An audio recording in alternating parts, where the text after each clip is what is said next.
Hello everyone, welcome back. It's week 7. So feel free to ask if you have any questions regarding the module and if you want to see any changes in the next half semester.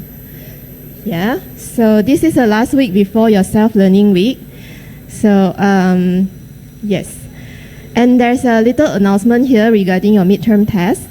So your midterm test will be available from 29th of June to 8th of July. So it will be open for a week and feel free to attempt the test anytime you wish. So the test will take roughly 1 hour and 1 attempt per person. It will be launched on My Times. So just launch My Times at any time you prefer and attempt the test during that week. Yeah? So the topics covered in midterm will be everything regarding to computer vision, theory and code. So any question you have, hope we are on the right track because next week is Independent Learning Week. Yes, I think by this week, we should be covering most of the things that you need for your assignment. So today we will be covering a topic called transfer learning. And with that topic with you, you should be able to complete your assignment. Yeah? Are there any sites you can recommend to practice coding for both cvnlp and MLPC? So recommendation to practice coding for both cvnlp and MLPC. There's no specific website, but there are just so many resources available out there. In case you have anything in mind, just stick with the topic, search for the topic. Whatever resources is good for are good resources. Yeah? Are you starving? I am, yes, a little hungry.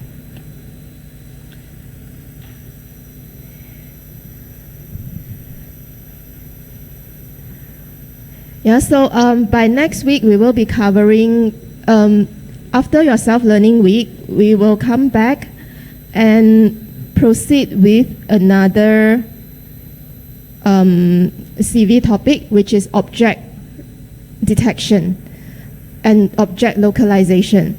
Once we are done with object localization, we will then proceed with another topic, natural language processing, for the next 5 to 6 weeks before your final exam. About the replacement classes last week, when are they happening? We shall reserve to some time towards the end of the semester so that we can reserve the time for revision sessions. Yeah? Revisions for final exams.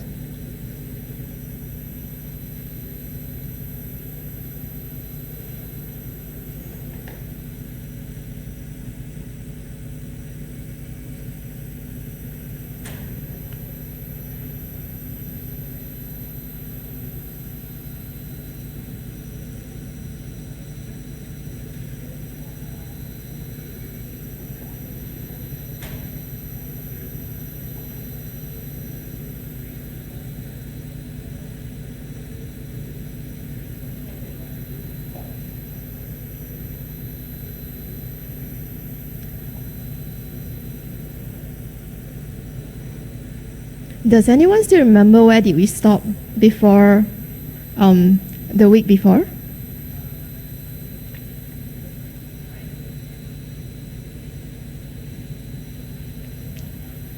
Convolution operations.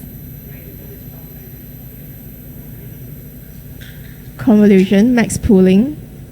Yes, that's right.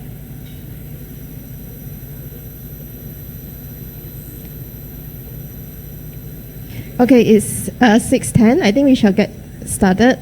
So in case you have any question, you may still ask, you may still post your question towards the end of this lecture. Can you also maybe help us to understand what exactly does the image or text representation So what is image representation? Image representation are the numbers that represents the pixels. Text representations, there are more of it. We haven't covered text representation yet. We'll come to that by week 11.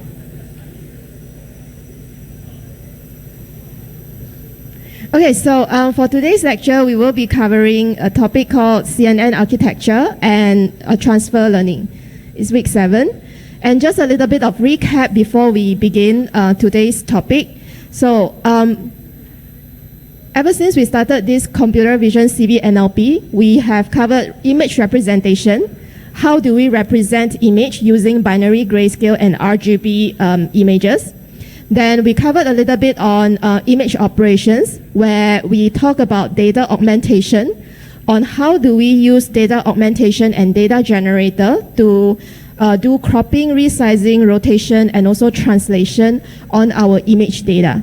So this should give a sense of how much we can do to our image data, so that our system can recognize more representations of an object itself. So then, before we take a break last week, we talk about image feature extractions as well as image classification. So this was where we stopped before we, at week 5. So at week 5, we mentioned about image features. So we mentioned about structured data. We have all our features structured in columns. But in terms of images, they are unstructured data, and therefore it requires further steps for us to extract features from our images. So we talk about some traditional algorithm-based feature detection, and we also talk about the deep learning feature extraction methods using convolution neural network. So as we covered deep learning for feature extraction, we talk about CNN components such as the filters, kernels, padding, max pooling, as well as introducing non-linearity to our convolution neural network. So those are where we stop.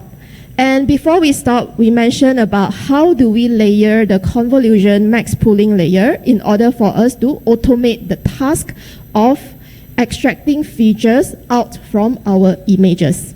So we talk about, we have an input image. We can use the convolution layer and as well as max to extract the features.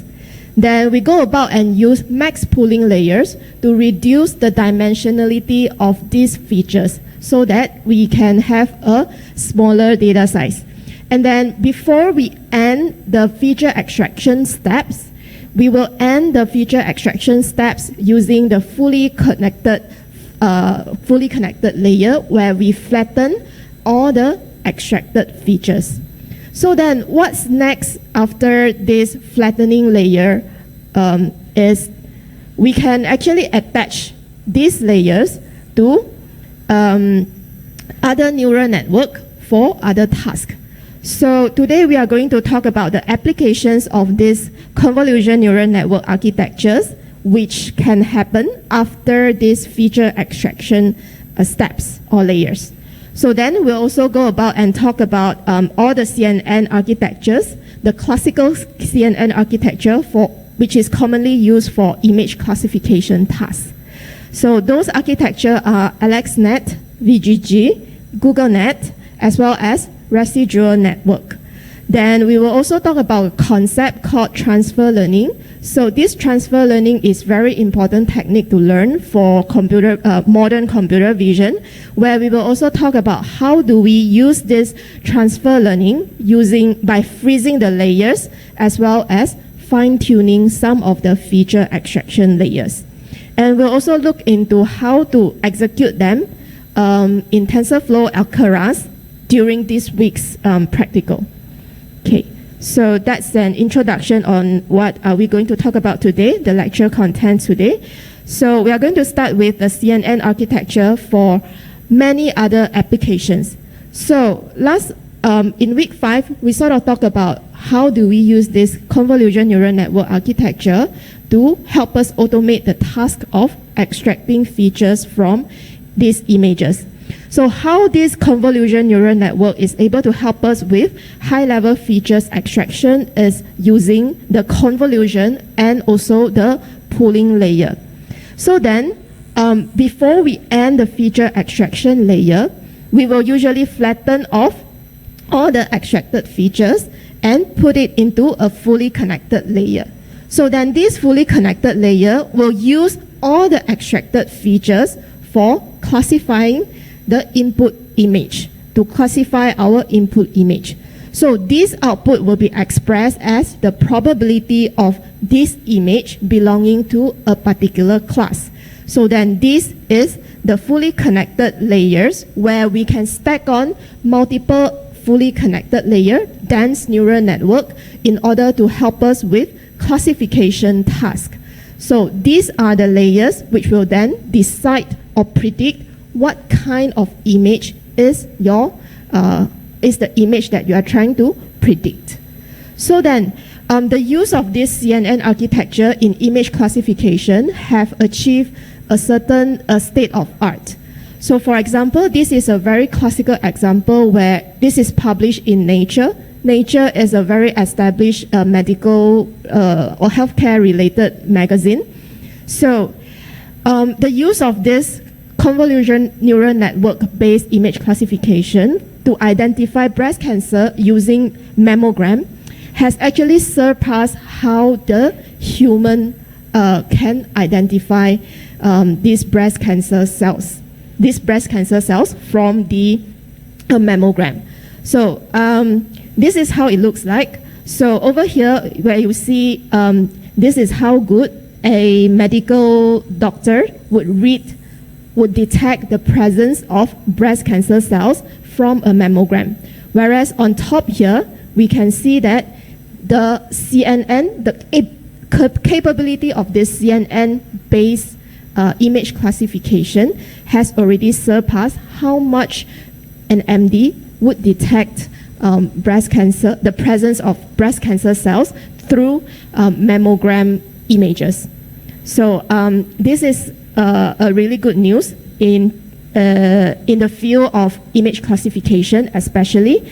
And so the next thing that we want to talk about is that this CNN, other than image classification, it has also been proven to be helpful in multiple other applications or other tasks. So other than image classification, these CNN architectures, after we use it to extract the features from image data, it can also be further used for object detection as well as segmentation. So we are going to look into what are the differences between image classification, object detection, as well as segmentations. So these are some of the examples where we can use a very extensive CNN-based architecture for further applications. The first one is something that we have been talking about, which is image classification. So image classification deals with the task where we have an image X, where we channel into this CNN, and at the end of the day, it will provide a class label to say what class does this image belongs to. So the next applications which this CNN architecture is useful for is an area called object detection. So object detection is different from image classification. So it takes another steps of identification in object detection, especially on localization. So what happens here is, if let's say we have the same image and we channel it for CNN to extract some of the features. So at the end of the day, what we wanted this neural network to further produce will be to locate a particular item within this image. This is called object detection. So the additional steps which we want this neural network to help us figure out is then a bounding box. So a bounding box will consist of 4 corners, which are which are the location of a particular box. So this is an additional steps which a CNN architecture would be able to further produce other than image classification. So this single object localization is similar to what we just discussed, object detection. And this CNN architecture is also able to help us with more and more advanced applications such as multiple object localization, where this neural network is going to help us with identifying or locating multiple items or multiple objects within one single image. So the output of multiple object localization is then the class of a particular object as well as the location of a particular bounding box of that object. So these are some of the applications that is regarding this convolution neural network architecture. Is there any question?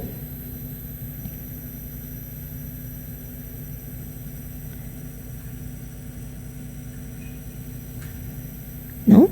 Okay, so let's proceed. So the next topic that we are going to talk about are all the major CNN architectures that are commonly used for image classification. So then before we start to talk about these CNN architectures, let's just revisit on what this image classification field is about. So this image classification is one of the most studied topics since the ImageNet dataset is launched.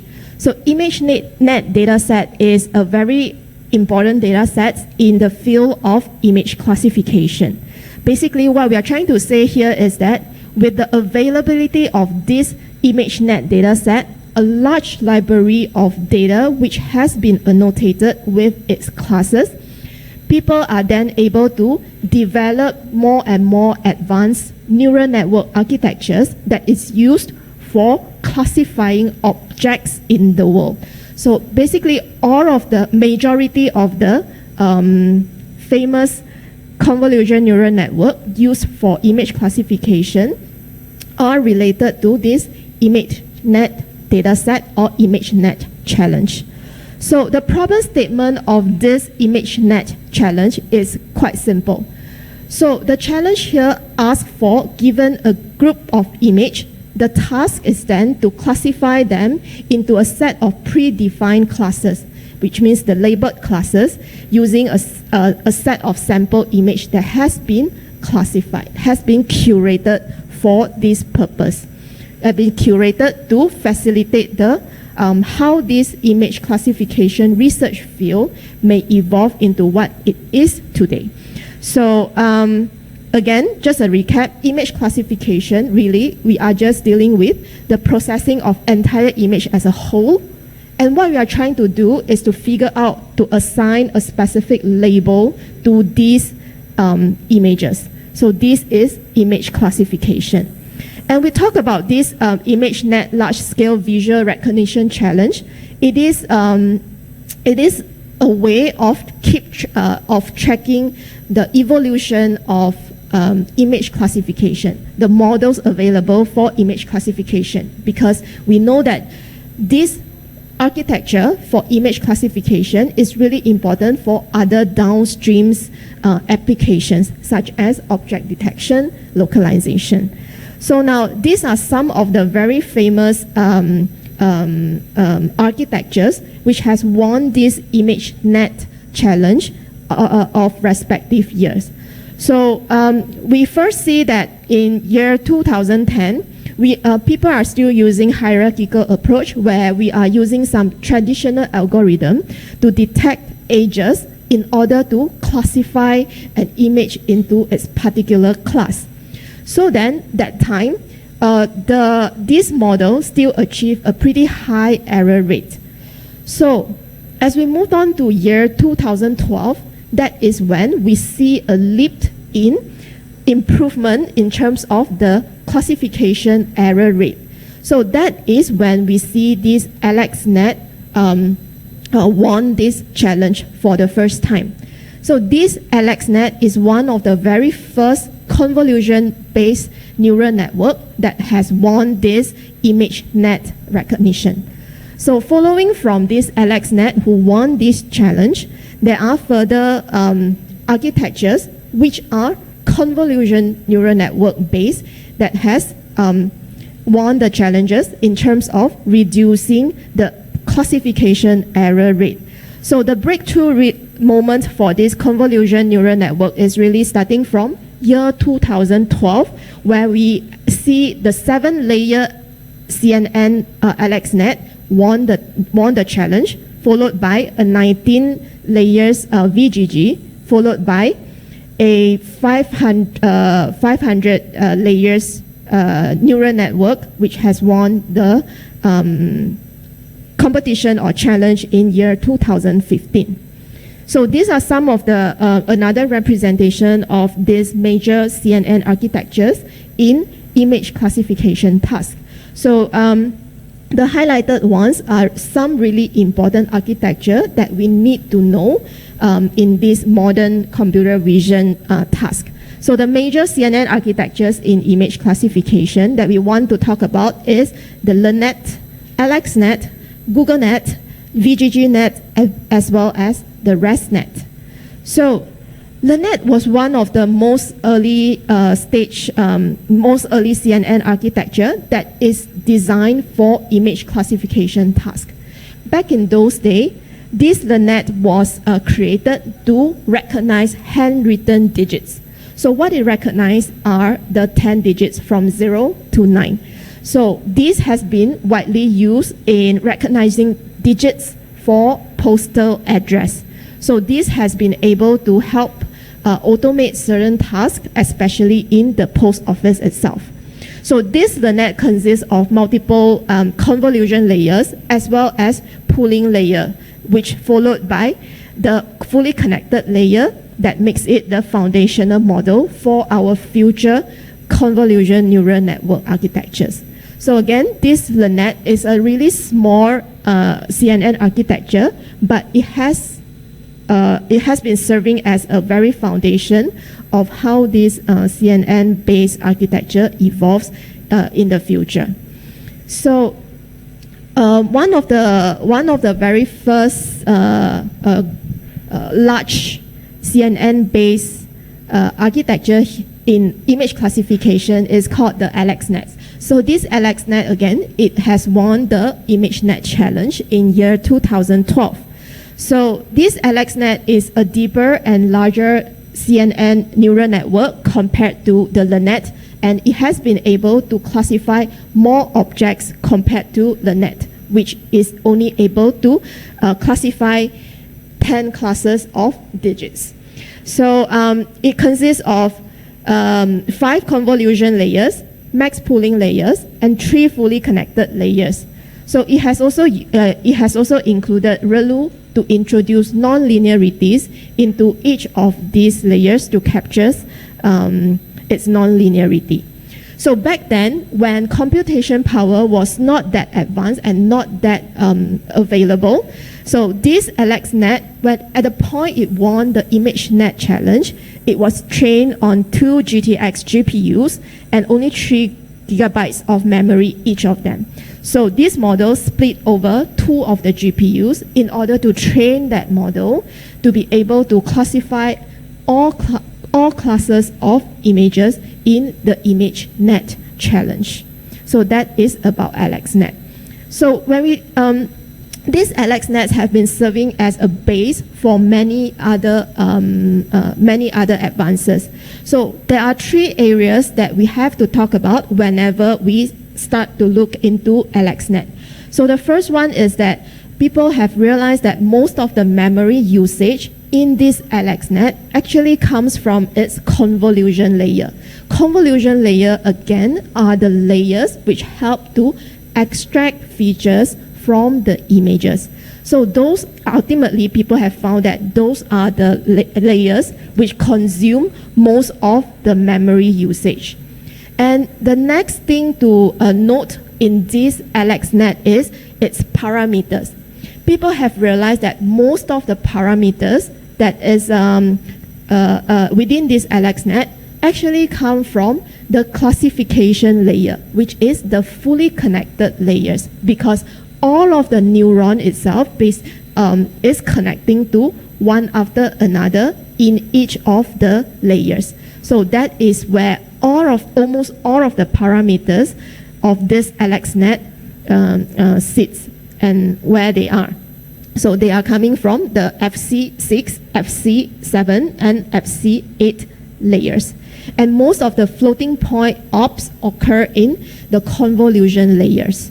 So which means we will need a lot of computing power in order to run these feature extraction layers. But back then, this convolution neural network seems to be one and only way to improve the ability or to reduce the error rate in terms of image classification. So, and because of this, this is something to note. And in 2014, we see that this VGGNet is another version of AlexNet.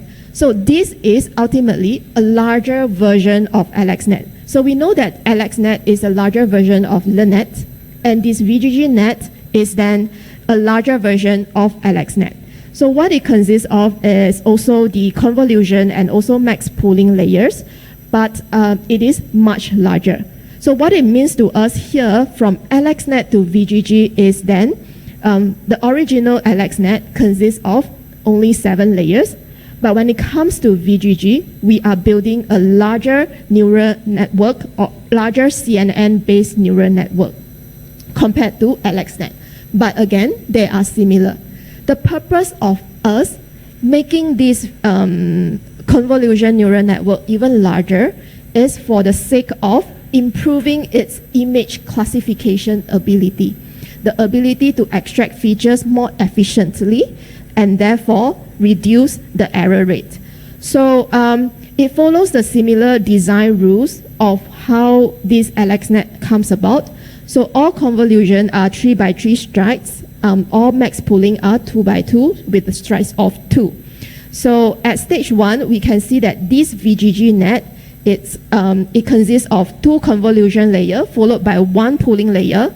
Stage 2, it covers another 2 convolution layers followed by 1 pooling layer. Stage 3, again, 2 convolution layers, 1 pooling layer. Stage 4, 3 convolution layers, 1 pooling layer. And stage 5, 3 convolution layers and 1 pooling layer. So as we make a larger VGG, which is called VGG19, we further increase the number of convolution layer or convolution operation in this network. So the purpose of adding in this CNN, this convolution layer, is to increase the ability of this neural network in extracting meaningful features from images, because we know that these convolution layers is serving for the main purpose. The main purpose that serves this convolution layer is feature extraction, extracting important features. So what it means to us by adding in more and more convolution layer is then 3 impacts. So the first impact here is in terms of memory. We know that this AlexNet is already consuming a lot of memory at that point of time with its very extensive convolution layer.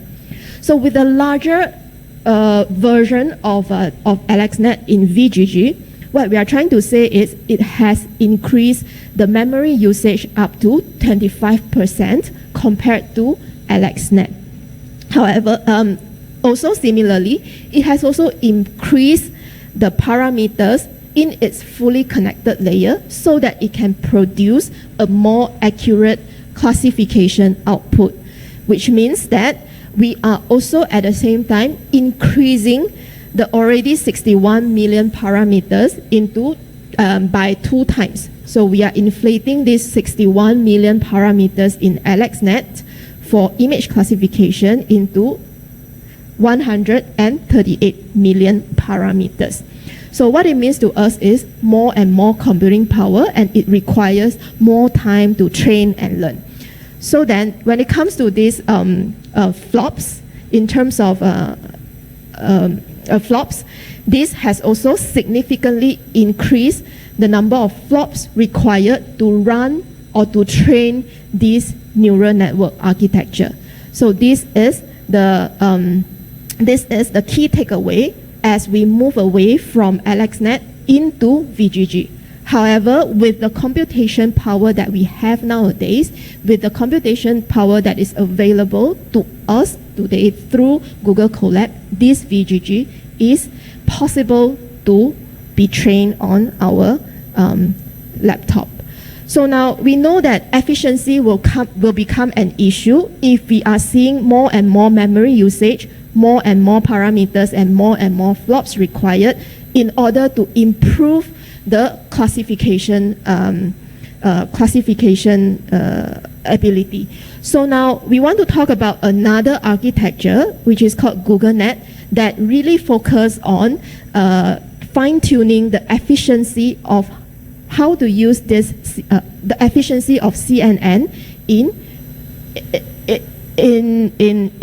making a image classification task, in predicting the class of images. So now, these are some of the innovations by GoogleNet that focus on efficiency, improving the efficiency of this CNN in image prediction, image classification task. So what we are trying to say here is, it has changed from this architecture into this very fantastic architecture that is trying to reduce the parameter count, reduce the memory usage, and reduce its computational power requirement. So in the next section, in the next few slides, what we are going through is what are the structures within this GoogleNet that help us to achieve three of this efficiency. So the first characteristic that allowed this efficiency of GoogleNet is the stem network on the very first few layers. So in the stem network, it starts aggressively to downsample its input. So if you still remember in VGG 16, most of the computation power was at the start of the network, where we have multiple layers of convolution stacking one over another. So in this GoogleNet, what this network suggests is that we should start with a stem network that start aggressively at downsampling the input in the very initial stage. So what it has here is the convolution, one convolution layer, followed by a very intensive max pooling layer to reduce its dimensionality.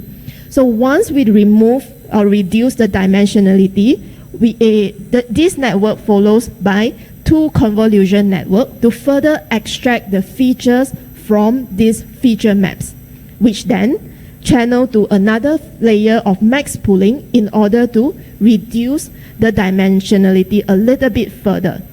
So now, following from this innovation, what we try to say is a total of 224 is the dimension of image. We are reducing the spatial resolution from 224 into 28 at the very first stage of this GoogleNet. So this is one of the steps that move us towards efficiency of CNN in feature extraction. So then when we compare to VGG, we can see that this GoogleNet itself, with this architecture, it has been able to scale down the memory by 5.7 times. Parameters has also been reduced from 1 million into 124K, and as well as the flops that is also reduced compared to the very first few layers in VGG. So the next characteristics that allow this GoogleNet to achieve efficiency in feature extraction is the inception module. So what this inception module is about is that it is some local units that has parallel branches. So this structure, they are repeated many times throughout the entire network itself, and it uses a one-by-one bottleneck So with these one by one bottleneck layers, what we are trying to do is to reduce the channel dimension before we further extract the features in the very expensive convolution layer, the very memory costing convolution layer. So with this inception module, with its multiple local structure that is having a parallel branch structure, we are able to help to reduce the channel dimension before further feature extraction steps happen. That is characteristic number 2 in GoogleNet in terms of achieving efficiency. So the third characteristic that allow this GoogleNet to achieve efficiency in feature extraction plus image classification is then the global average pooling operation towards the end. So towards the end, we can see from VGG and as well as AlexNet that it is connected to multiple layers of fully connected layers that is made up of more than millions of neurons, fully connected dense neurons. So in this case, what GoogleNet proposed is there's no large fully connected layer towards the end where this model will try to produce a predicted outcome. Instead, it is using a global average pooling to collapse the spatial dimension and one linear layer to produce the class score. So now, if you still recall, this is very, very different from how VGG looked like, where VGG has a lot of fully connected neurons towards the end before it produces its prediction. Yeah. So now in this case, GoogleNet is achieving this using a global average pooling. So now, one question or one problem arises here is that with such extensive layers of parallel branching, and at the end of the day, we are taking the average, global average pooling. So this may impact the ability of this network in producing accurate output. And therefore, what people propose is we train the loss not just at the end of the network, but we also include a few other auxiliary classifiers before we arrive at the end of these feature extraction steps. So this, with 4 of these characteristics, which GoogleNet has introduced, the STEM network, the inception module, the global average pooling, as well as the auxiliary classifiers, this allows this GoogleNet to further extract the potential of convolution neural network in image classification task. This does not compromise on its ability to extract features as well, but at the same time giving it the efficiency that it really needs. So this is about GoogleNet. So GoogleNet, the innovation in GoogleNet focus on STEM network, inception module, global average pooling, as well as auxiliary classifiers. So then that's not enough. This is sort of a proprietary network which is not available to most of the publicly available resources. So then, if you still recall, as we mentioned, the 500 layers CNN-based architecture that has won the ImageNet challenge in 2015 is this residual network, which we commonly call ResNet. So this residual network is a stack of many residual blocks. So this is inspired by the VGG neural network. At the same time, it is also borrowing some idea from what GoogleNet has introduced. So some of the idea that it has borrowed from GoogleNet is there's no big fully connected layers towards the end of the network, which is trying to give us the predicted output.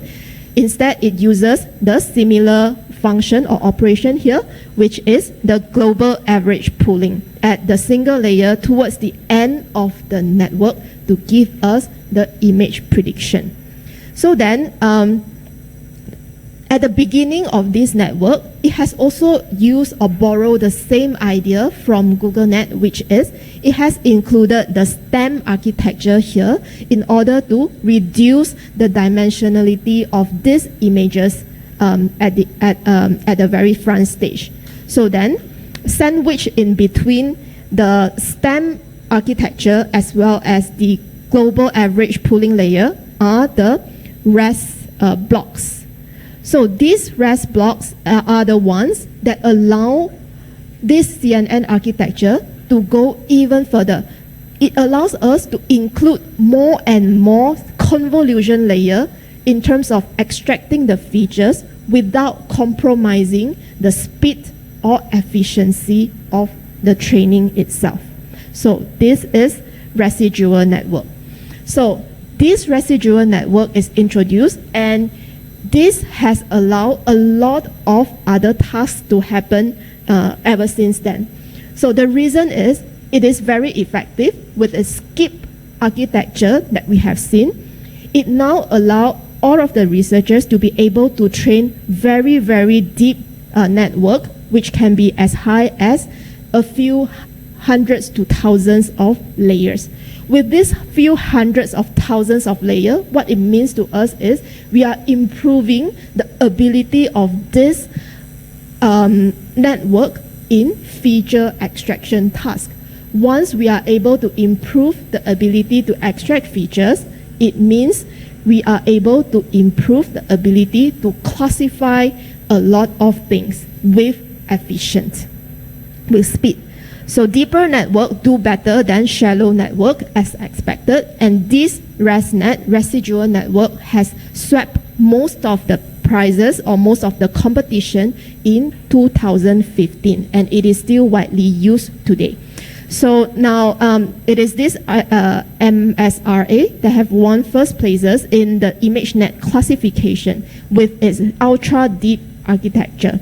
So other than that, it has also been able to win the ImageNet detection, the localization challenge, as well as other COCO detection and segmentation challenge with its ability to include more and more convolution layer in improving its ability for feature extraction.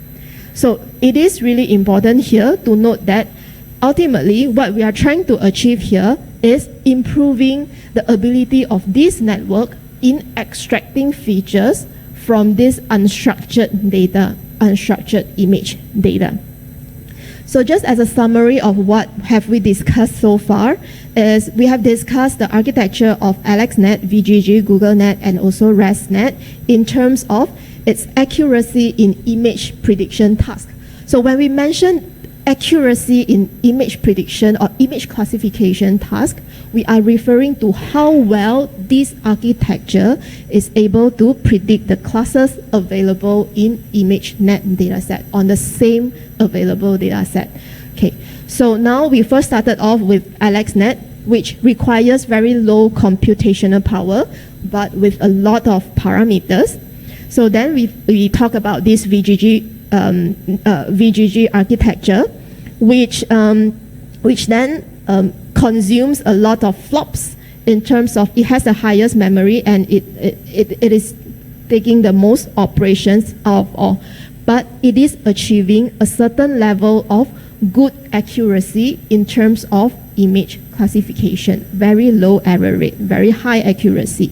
However, it consumes high memory and a lot of computation. So then we see this GoogleNet, which is very efficient. Its efficiency has surpassed VGGNet so much that it has achieved a similar accuracy in terms of its image classification ability, so which makes it very, very efficient. So then we talk about this ResNet, which is still widely used today, and I do recommend you to include this ResNet in your assignment in case you are doing image classification tasks. With its very simple design, moderate efficiency, and extremely high accuracy in image classification tasks. So this is a quick summary of what we have talked about. So another recap, early work, as we moved away from LXNet into VGG, what is trying to show us is a bigger network work better in image prediction task because its ability in extracting feature is improved. GoogleNet is one of the first to focus on efficiency with its very innovative new idea that is aggressive stem as well as global average pooling layer.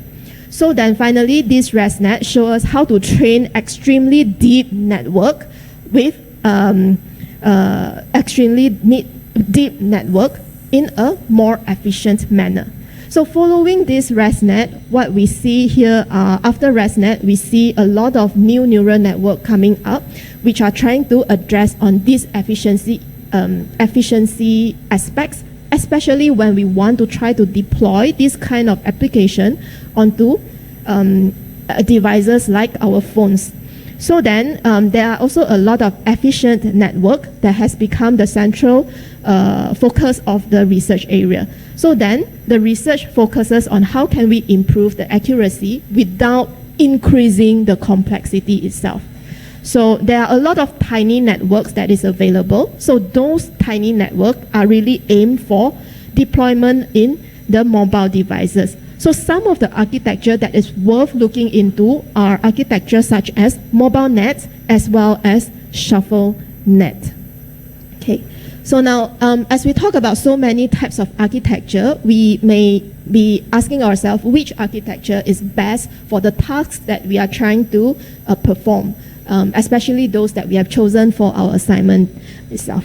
So last week, in week 5, what we covered in our practical is we tried to build a CNN that tries to classify cats and dogs, right? We are just doing trial and error, trying to layer the convolution layer and max pooling to produce an architecture to classify cats and dogs. So the advice here is really don't be a hero. So for most of the problems, we should always stick with off-the-shelf architecture like those that we have discussed earlier. So this is something that we are going to discuss in this week's practical. So we don't try to design our own because no matter how hard we try, our accuracy, if you have tried the homework at home, you will come to realize that no matter how hard you try, the accuracy is going to improve by 1 or 0.5% only.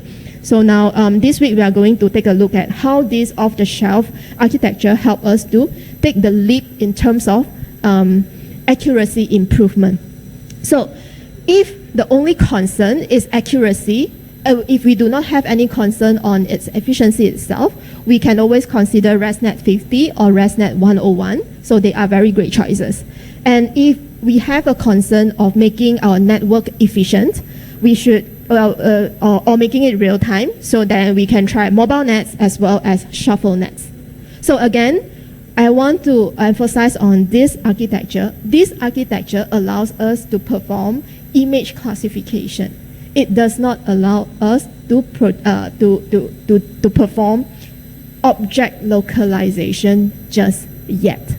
Okay, but these are very, very good architecture, especially when it comes to image classification for efficiency and accuracy. Is there any question?